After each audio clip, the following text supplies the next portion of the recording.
This is by far one of the dopest things to do in the entire world, and it's so cheap and it's so easy to do once you know how to do it. Let me show you what you need. First and foremost, you need your trusty little axe. I mean, this one is just a pretty cheap one that I got from, I think, Home Depot for like 10 or 15 bucks. Usually you can find these for free, but I couldn't find any, so I had to buy just the local newspaper for like $1.25.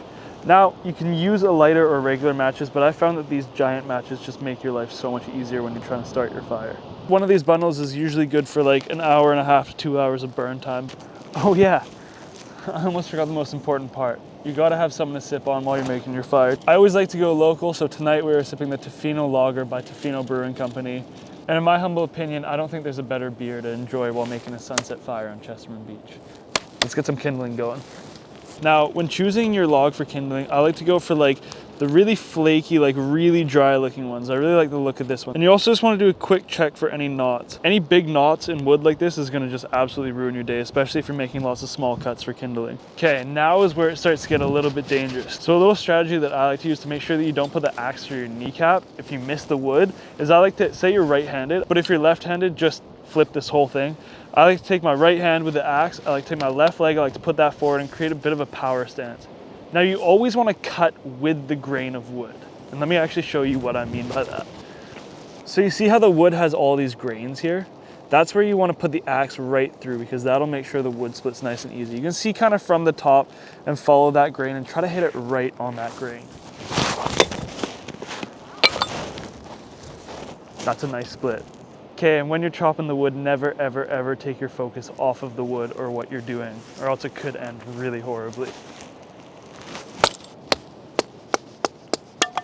And essentially, you just want a bunch of little bits of wood like this. So once you've got your nice pile of kindling here, you're gonna wanna start making your fire starters. These are super simple to make. You're just gonna wanna take a single piece of newspaper and just roll it up as tight as you possibly can. These things are amazing. They act as like little logs, but they burn super hot and they make your life super, super easy when you're trying to start your fire. So ideally, you'd like to have rocks, but we're on the beach and we don't have a lot of rocks. So we've created this almost like pizza made of sand. There's a little bit of a ridge around here, and that just helps light it for the first time. It creates a bit of a block from the wind.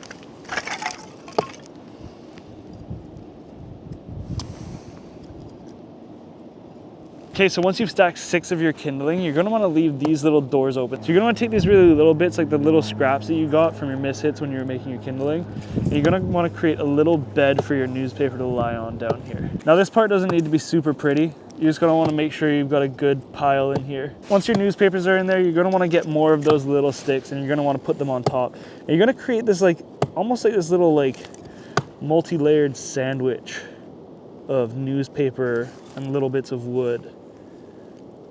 Basically just fill the teepee up with all of that. Once your little teepee is filled up with newspaper and little bits of wood, you're gonna wanna put 7 and 8 on there and seal her up. That is the beginning of your fire and you're ready to go. There's just one more thing to do. Come here. Here you go.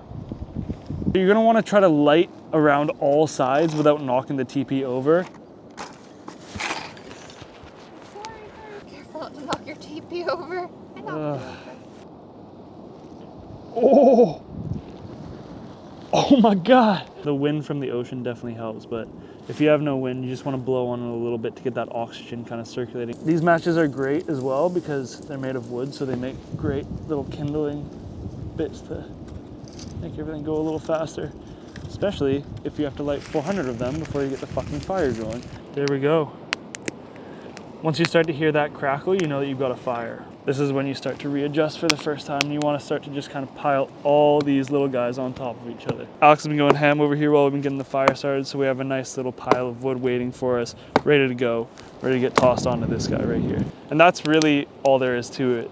You just got to keep it going now for as long or as short as you want. Make it as big as you want. Just enjoy it. Have a dope night. Get your marshmallows, get your hot dogs, get your beers, get whatever you're into, and enjoy. That marks the end of the video. I'm gonna stop talking and we're gonna sit down, enjoy this fire, and watch the rest of the sun go down. I really, really hope this video helped you out.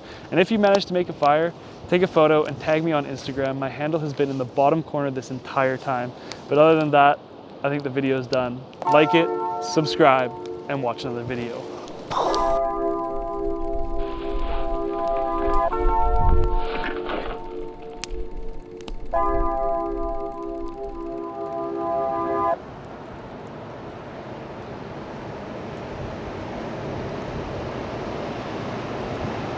Ready to put it out?